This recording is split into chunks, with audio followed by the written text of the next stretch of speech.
नमस्कार और स्वागत है। आज हम बात करने वाले हैं फर्स्ट एड के बारे में, खास तौर पर उन पहले कुछ मिनटों के बारे में जो किसी भी इमरजेंसी में सच में जिंदगी और मौत का फासला तय कर सकते हैं।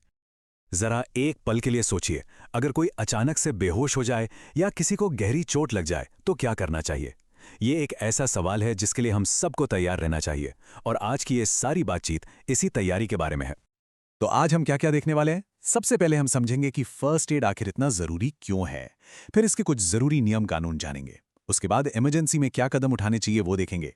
फिर कुछ जान बचाने वाली टेक्निक सीखेंगे और आखिर में कुछ और आम इमरजेंसीज को भी कवर करेंगे। तो चलिए सबसे पहले और सबसे जरूरी सवाल से शुरू करते हैं। फर्स्ट एड या प्राथमिक चिकित्सा, आखिर इसकी इतनी अहमियत क्यों है। ये सिर्फ बैंडेड लगाने से कहीं ज्यादा है, यकीन मानिए। देखिए, सीधे सीधे कहें तो फर्स्ट एड वो पहली मदद है जो किसी बीमार या घायल इंसान को डॉक्टर या एम्बुलेंस के पहुंचने से पहले दी जाती है। ये उस खाली वक्त को भरने वाला एक पुल है जो हादसा होने और प्रोफेशनल मेडिकल हेल्प मिलने के बीच होता है। फर्स्ट एड का मकसद बहुत साफ है और इसे याद रखने का एक बहुत आसान तरीका है, 3 P। पहला P है प्रिजर्व लाइफ, यानी किसी की जान बचाना। दूसरा है प्रिवेंट वर्सनिंग, यानी हालत को और खराब होने से रोकना। और तीसरा प्रमोट रिकवरी, यानी मरीज के ठीक होने की प्रोसेस में मदद करना। बस यही 3 लक्ष्य हर फर्स्ट एड एक्शन की नींव हैं। ठीक है, तो अब आते हैं हमारे दूसरे हिस्से पर। चलिए देखते हैं कि किसी की मदद करने से पहले कौन से सिद्धांत और नियम पता होने ही चाहिए। मदद करते वक्त कुछ चीजें समझना बेहद जरूरी है, जैसे चेन ऑफ सर्वाइवल। ये उन कदमों की एक सीरीज है जो किसी के बचने के चांस को कई गुना बढ़ा देती है। फिर आते हैं गुड समैरिटन कानून, जो ज्यादातर जगहों पर अच्छी नीयत से मदद करने वालों को कानूनी सुरक्षा देते हैं, ताकि कोई मदद करने से हिचकिचाए नहीं। हाँ, अगर व्यक्ति होश में है तो उससे मदद के लिए पूछना जरूरी है, और हमेशा ग्लव्स पहनकर अपनी और मरीज दोनों की सुरक्षा का ध्यान रखना चाहिए। अच्छा, एक अच्छी फर्स्ट एड किट में क्या-क्या होना ही चाहिए। जाहिर है, घाव ढकने के लिए तरह तरह की पट्टियां, इन्फेक्शन से बचाने के लिए एंटीसेप्टिक्स, अपनी सुरक्षा के लिए ग्लव्स, पट्टियां काटने के लिए कैंची, और हाँ, सेफ तरीके से सांस देने के लिए एक CPR मास्क। अब हम अपने तीसरे सेक्शन पर आते हैं, जो कि बहुत प्रैक्टिकल है। ये किसी भी इमरजेंसी में सही तरीके से एक्शन लेने के बारे में है। किसी भी इमरजेंसी में इस DRABC एक्शन प्लान को याद रखना बहुत काम आता है। सबसे पहले D यानी डेंजर, क्या घटनास्थल सुरक्षित है।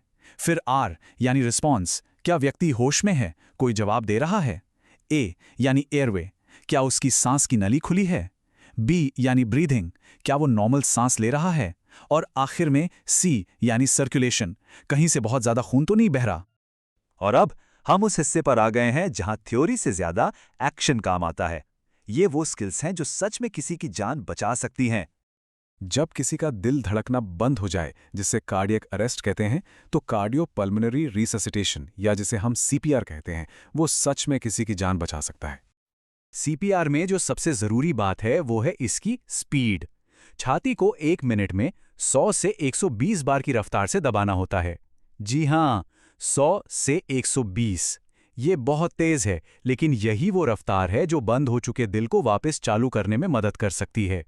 ये नंबर याद रखना बहुत जरूरी है। अगर कहीं से बहुत ज्यादा खून बह रहा हो तो घबराना नहीं है। सबसे पहला काम है घाव पर सीधा दबाव डालना। अगर मुमकिन हो तो उस अंग को दिल के लेवल से ऊपर उठा दें।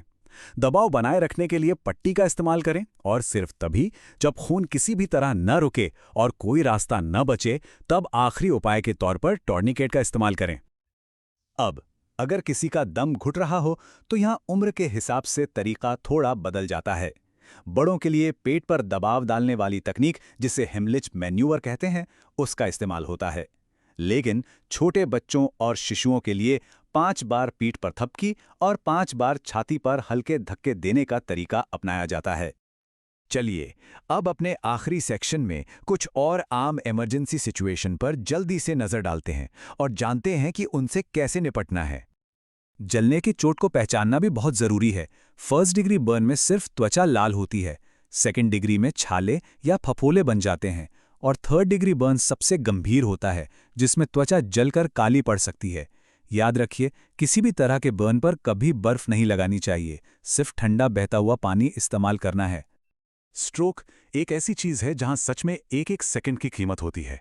जितनी जल्दी इसकी पहचान हो जाए, दिमाग को उतना ही कम नुकसान पहुंचता है। और इसे पहचानने का एक बहुत ही सिंपल तरीका है FAST। तो ये फास्ट आखिर है क्या? F का मतलब है फेस, यानी चेहरा। देखें कि क्या चेहरा एक तरफ से लटक या झुक रहा है। A का मतलब है आर्म्स, यानी बाहें। व्यक्ति को दोनों हाथ उठाने के लिए कहें।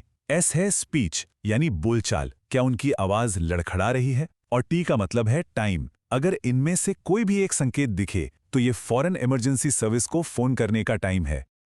तो कुल मिलाकर बात बस इतनी सी है। हमेशा याद रखें, फर्स्ट एड का मकसद सिर्फ एक है, किसी की जान बचाना, हालत को बिगड़ने से रोकना और रिकवरी में मदद करना।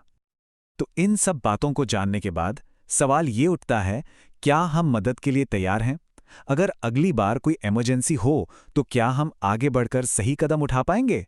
ये जानकारी सच में एक ताकत है, एक ऐसी ताकत जो किसी की जान बचा सकती है।